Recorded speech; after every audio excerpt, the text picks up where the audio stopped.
Hi there. Welcome to the Isogo TV podcast from isogostrong.com. I am your host, Becky Hammond, and you and I gather here on this podcast to fixate on strength in our families and on our teams. Because when we start from assuming strength, we can make relationships easier. This is episode 112. In some way, your life today does not look like the life that you led just a few weeks ago. There's change and stress and this sense of crisis all around us in a new way that few of us have ever experienced before. As a result, I'm taking a few episodes away from our scheduled series about the 34 Clifton Strengths because we're going to talk about strengths in crisis. Because what I'm already hearing from leaders and families around me is the reaction to this global crisis, it varies so greatly. I've heard a sense of hope and resilience, but then I've also heard that fear and overwhelm taking over. And in either reaction, or both, which is often the case, we can help each other by pointing each other towards strength. We all have what it takes to thrive in crisis, even if every moment doesn't prove it. Today, we get to hear from a woman who has come to be known as an upbeat leader in the strengths and coaching movement, Rhonda Boyle. In 2016, Rhonda made the decision to move her business into her house, which ended up being a move that set her up to feel a sense of thriving, even in this stressful time. She shares with us through the lens of her Clifton Strengths, some of which she has relied on more, and others which she is allowing to take a back seat for now. So, let's dive in with Rhonda Boyle, her signature pink hair and all. All right. Well, good morning or good afternoon or whatever it is where you are listening today. Today, I get the pleasure of speaking with Rhonda Boyle. Rhonda, welcome. Hey, good to see you, Becky. Glad to be here.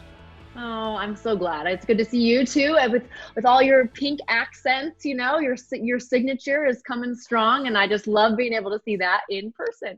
Well, sort of in person. Thank you.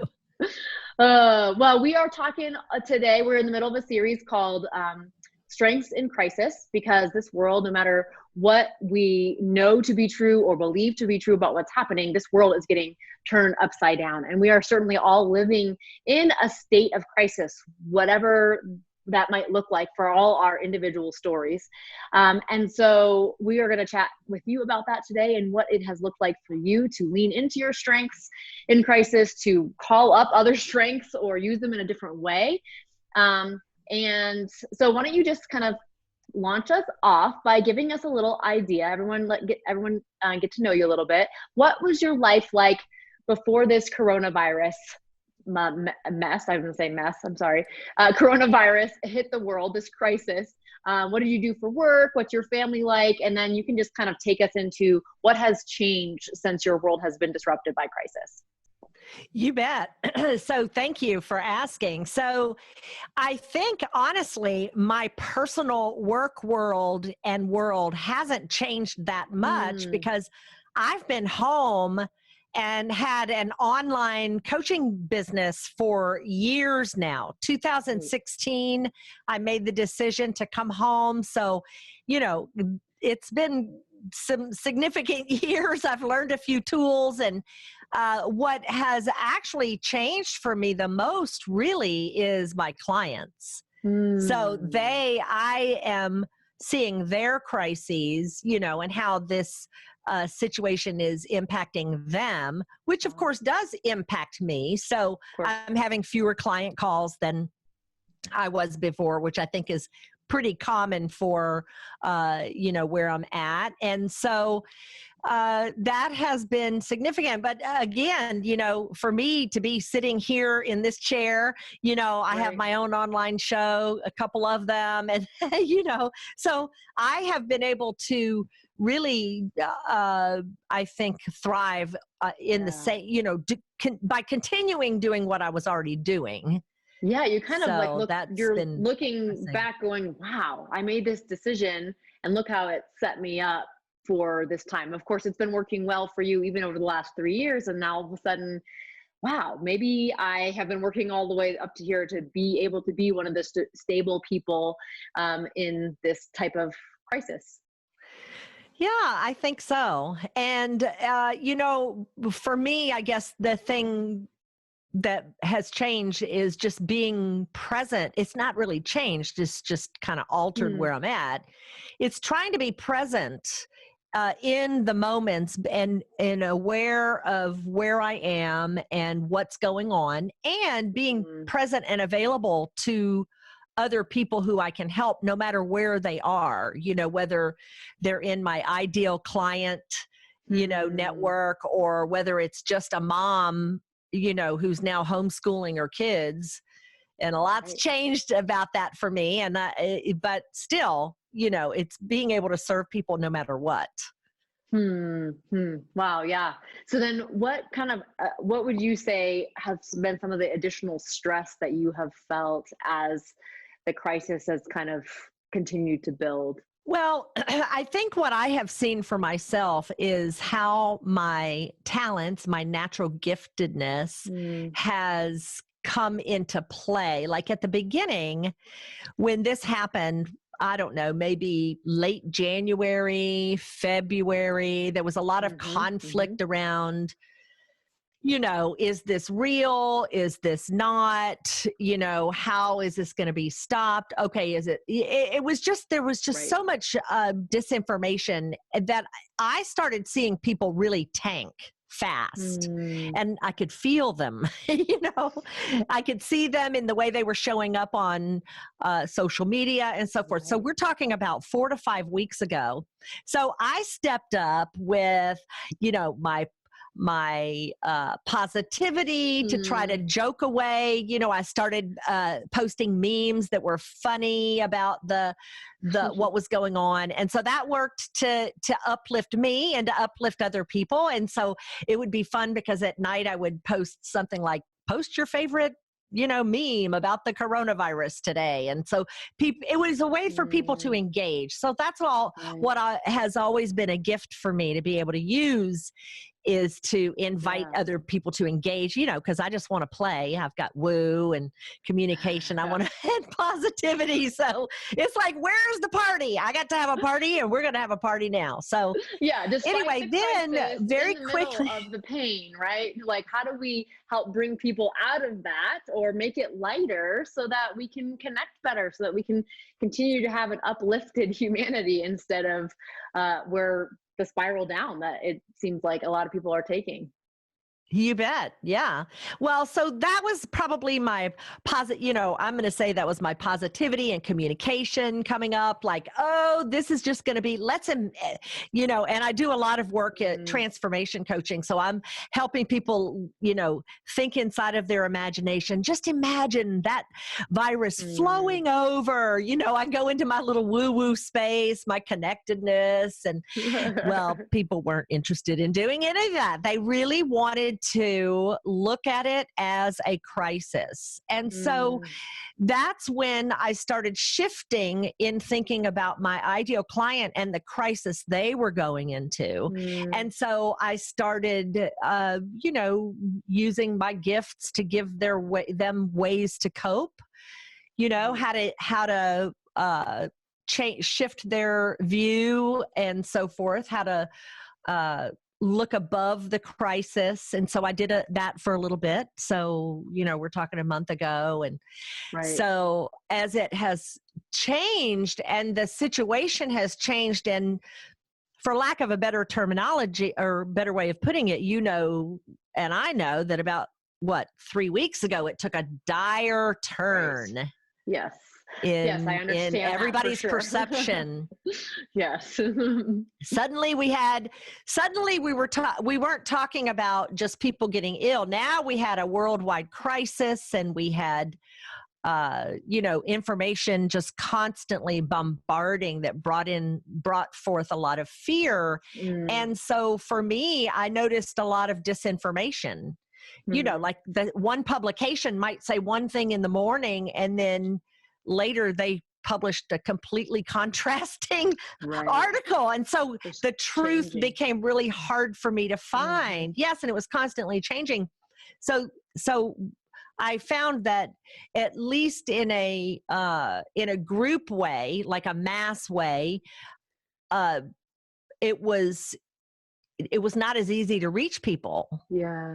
Because they were having their individual crises, and so they Right. weren't interested in being positive and happy and looking Right. at the future right now. Mm. So that's when I started, that fear came in, and then I started working with I have the talent of input, and I started putting my nose to the grindstone into the books and the articles and reading, starting to tap into back channels and places where I could get more information, because I knew that what I was hearing didn't sound right. For me, it didn't. And so that's when, I started becoming a little more educated about what possibly could be happening. And then so that I could feel empowered to make decisions for my family. Right. Right. And right. I think that's where pretty much most people are at. Yeah, and you are an influencer by nature. You're an influencer in certainly in the coaching and the strengths worlds, and your circle is widening. And I think people look to you to see, what's going on, what's Rhonda talking about, what are the things that she's engaged in, or the way that you're talking about things. So certainly that it gives you a role of helping to be the face of what maybe community looks like in the future, what optimism looks like in the future.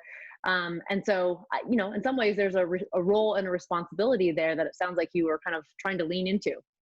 Well, I certainly am trying to find my balance, like everybody else. And here's the one thing that I really believe that I would like to convey to anybody listening who may be, coping, your world's turned upside down. You can't quite see the future because you're so worried about the present.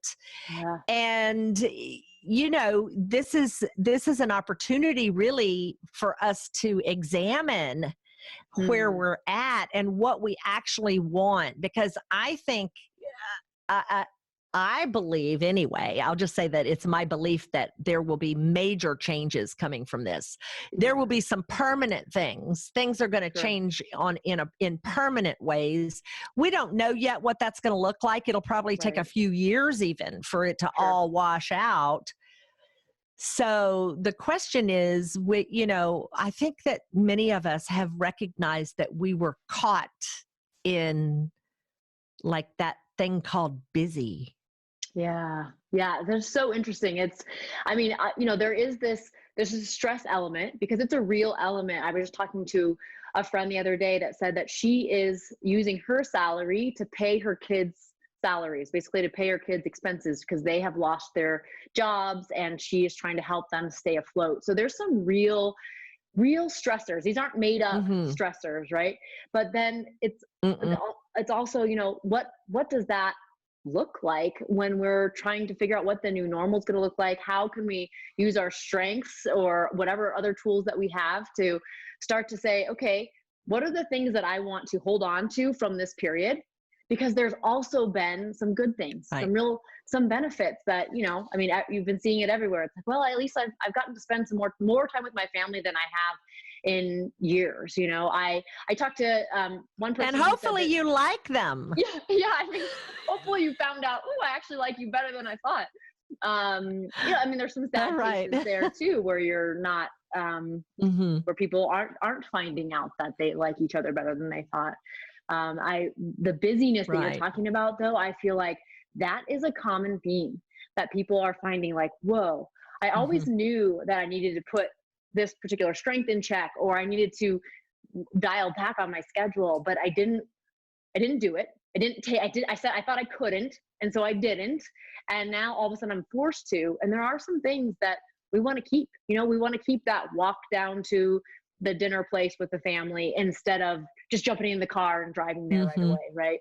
And so, what is that one thing that we want to keep from this? I think those are some of the benefits that might come out of it. But like you're saying, man, there's going to be a new normal. There's no way that it's going to go back to exactly how it was. I so agree with you. And I also think that right now, probably one of the biggest things we can extend to ourselves is Mm. grace. Mm. Like be Yes. at peace wherever you are. It doesn't matter where it is. Just stop what you're doing right now and breathe for a minute.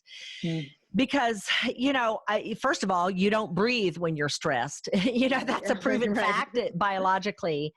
Yeah. So thinking about what you want and then extending grace and compassion towards yourself and Mm. others.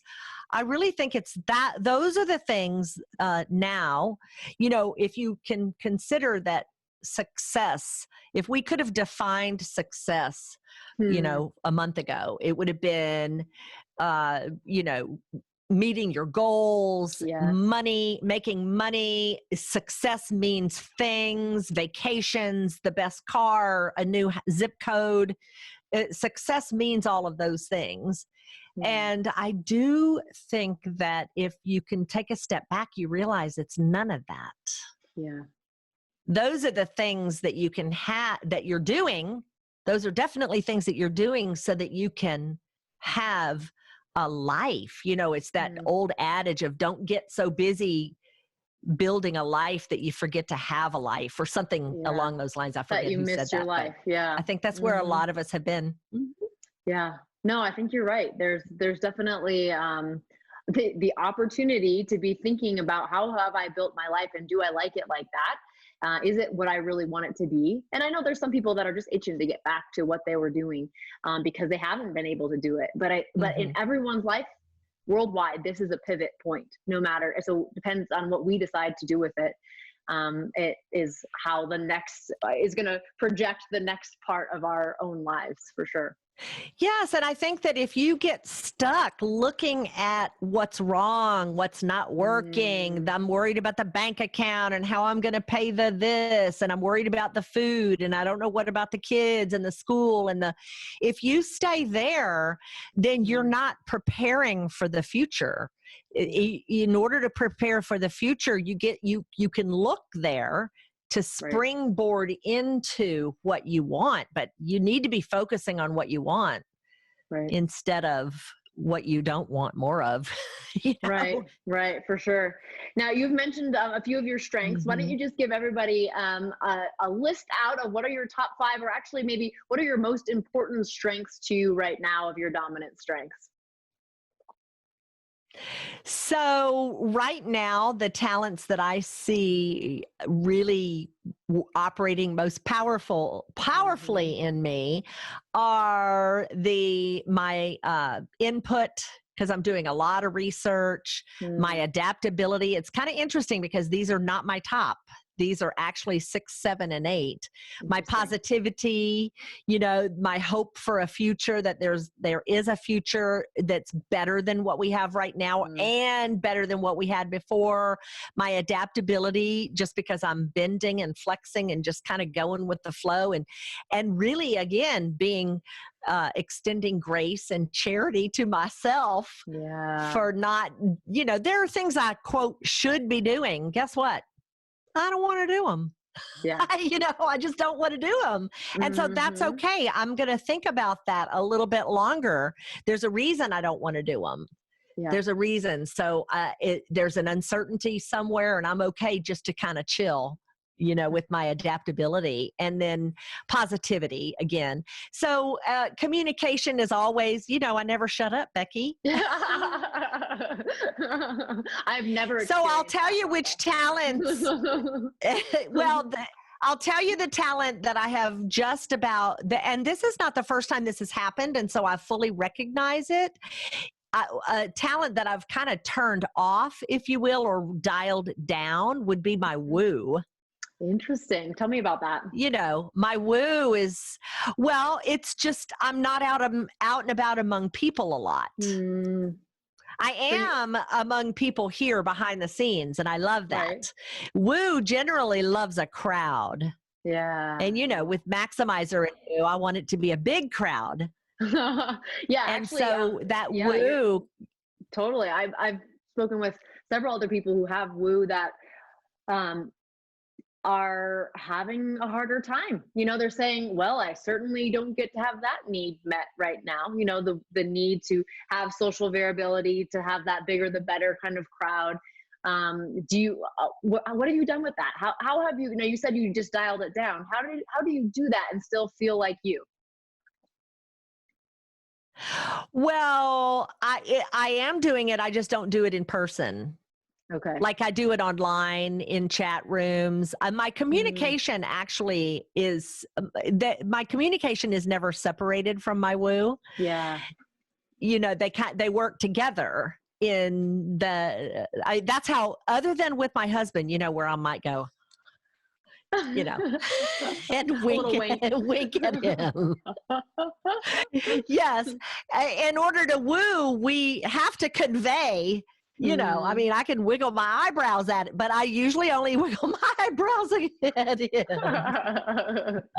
If you know what I'm saying. So, you know, woo is starved for the energy of other human connection. So it is difficult. And so what I understand, and for me, is that I can create the energy of friendship and camaraderie and community online.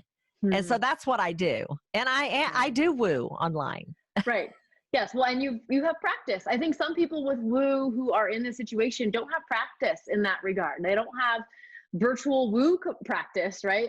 So instead they're feeling like, man, I can't even, now I have to go out with a mask and I can't even connect, you know, I can't even connect with people with my face. You know, I have a good friend who just feels like cooped up, and she feels almost like she's shriveling because of it. And, you know, the ability to woo others online isn't something that people are really used to. No, it does take practice, and I have years and years. I mean, I've been in old chat rooms for, I don't even, I'd be embarrassed. You probably weren't born, you know? So it's, well, you know what I'm saying. It is, I do have a lot of practice, and I'm a writer. So I write constantly and don't even record it. It's just me yapping all the time. So really what happens in my head often comes out through my fingers. And again, it's because of practice. It really is practice. Yeah. Yeah. Now, switching gears a little bit, you know, we've gotten to see kind of how it feels like some of your dominant strengths, but not in your top 5, have kind of come up to the surface for you and have been working a little bit more while you've had to dial some of the others down. Have you seen an instance where a strength of yours has hindered you in some way, where your talent wasn't really acting like a strength and you felt frustrated by it at all during this crisis? Well, let me think about that for a minute, because I'm an activator, and we don't ever we're making mistakes as fast as we can. And so, you know, like, which one do you want? The ones I made last week or yesterday? Or like 5 minutes ago? Or maybe an hour ago. You know what? It's so funny. Because that's how we think, really. That. Yeah. My husband's an activator, and maybe I'm not supposed to share all this, but he just the other day, he was just like, man, I think that my life is built on one failure to the next. And I don't think people would ever see him that way, but yet he is an activator and just kind of goes for it.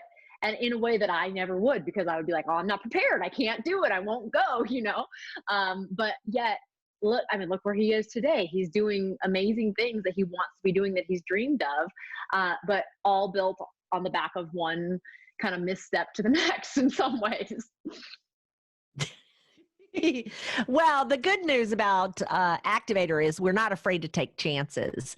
So, and we have very short memories of our mistakes, very short memories. In fact, we'd appreciate it if you would not bring them up. And others too, though. I think that's where the beauty of that comes. Like, you have very short memories of other people's mistakes too. You just want to, okay, let's fix it and move on. And then we can really move past that relationally. Whereas others tend to kind of perseverate on the mistakes of ourselves or the mistakes of others too.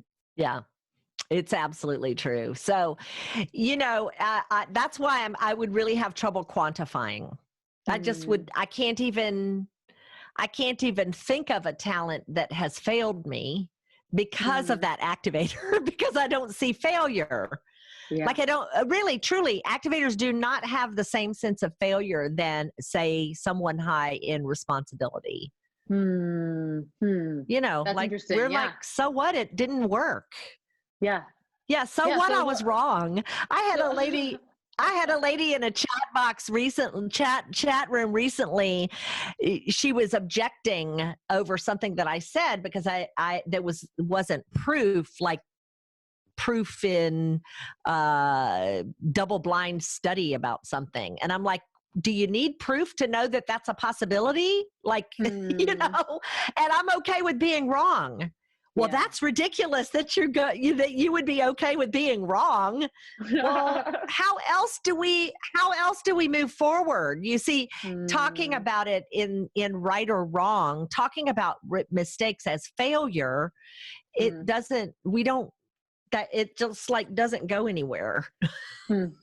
So what would you tell another activator who is living in this world that we're living in and, you know, has other people around them that are kind of paralyzed by fear or paralyzed by real life circumstances that are happening to them?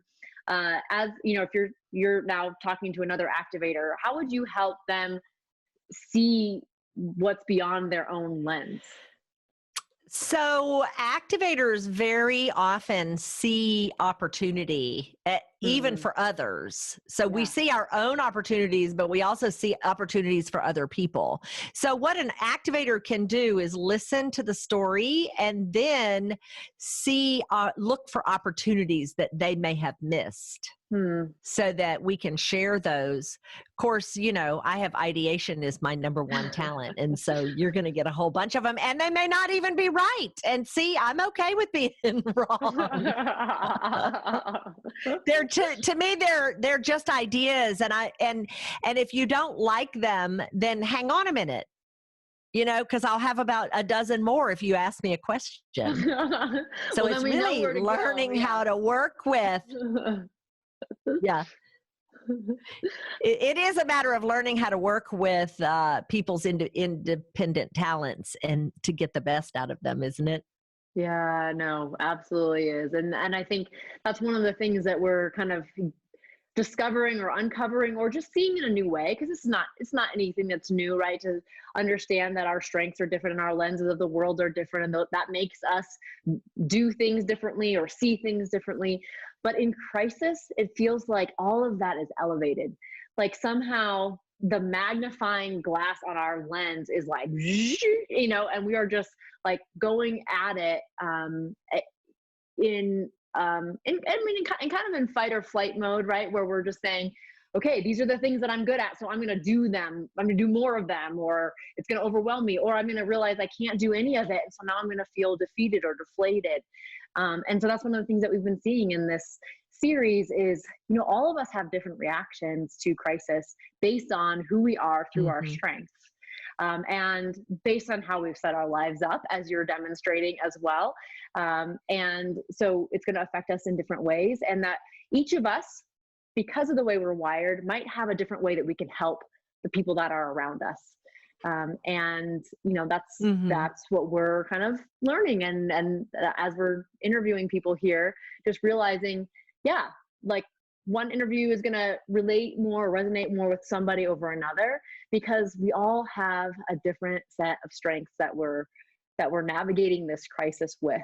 And it's not going to look the same for everyone. And going back to your point, you know, we need to extend ourselves grace to say, this is where I'm at. Just because Rhonda seems like she's, you know, doing fine and other strengths are kind of coming to the surface, and you know, all that doesn't mean that I have to feel bad for, you know, not feeling like I'm doing fine, or to feel a different weight about the whole situation. Definitely we all have our unique spots and our unique perspectives. We do. And I think that there's freedom in recognizing that all of us are just trying to do the best that we can right now. Yeah. And if we can really just remember that always, you know, and to extend that compassion and grace and mercy to other people, then it will be given to us, you know, I at least that's just the way I operate. So yes, what we send out will come back, right? that's right. Yeah. So as we're kind of wrapping up here, do you have any encouragement or advice for somebody? Maybe this is something that's just kind of connecting in my mind. There was another person that I was talking to that said that she, has this adaptability talent. And she's like, I kind of almost feel guilty that this isn't really bothering me, right? Like in a world where everyone's saying, this is horrible, this is traumatic, like this isn't really bothering me. In fact, I'm kind of thriving in this. What encouragement or advice would you have for someone who kind of sounds like how the perspective that you're coming from as well, which is, yes, I see what's happening here, but I'm doing okay. I'm able to kind of thrive through leaning into my strengths. Do you have any encouragement or advice for a person who might be coming from that perspective?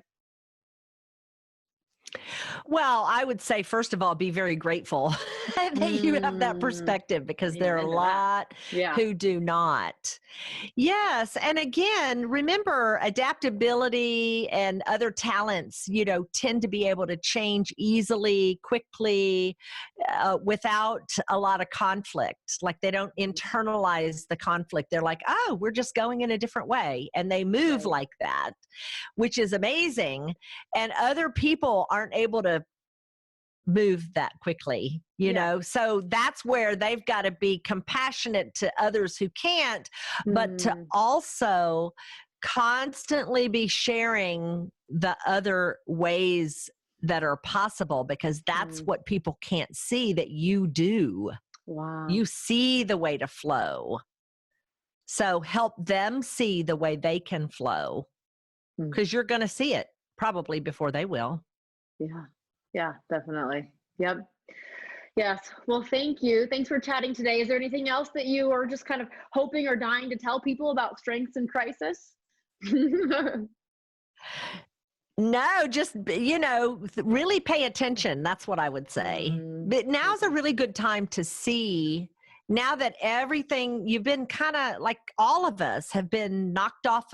This is, in my world, we would call this a huge pattern interrupt. Like we were all on this pattern of busyness, and then all of a sudden, all of that's been completely disrupted. So this is the opportunity to really observe what was working before, and what was not working before, because you're going to have an opportunity now to give up some of that was not working and make the changes that you want as you move forward. That's where I think, we're going to have a new world, so to speak, because there's no way that we're going to be able to go back to what we were before. So what do we want to create next?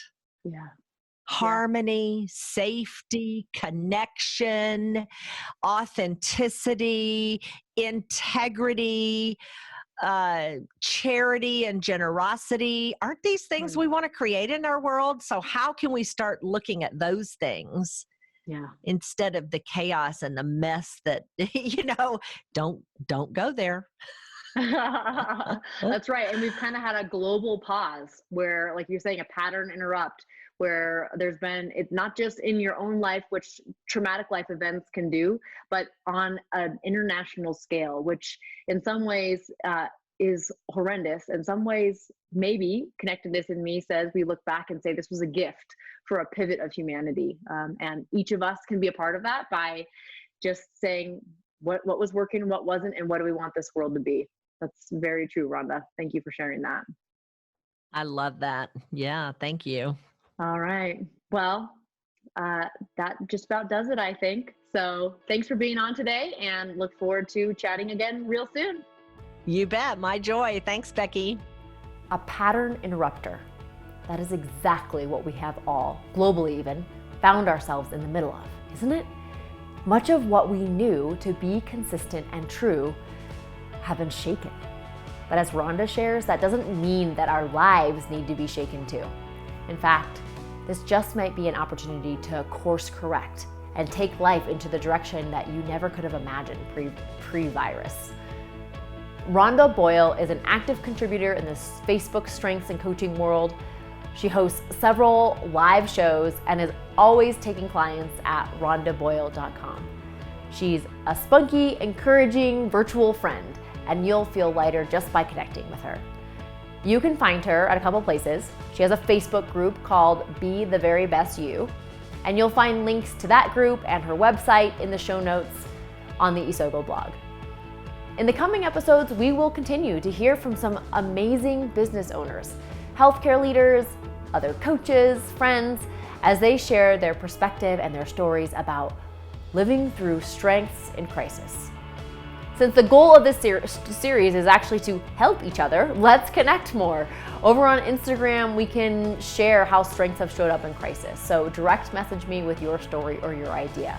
On Instagram, you can find me at Isogo Strong, and I would love to connect with you and swap stories there.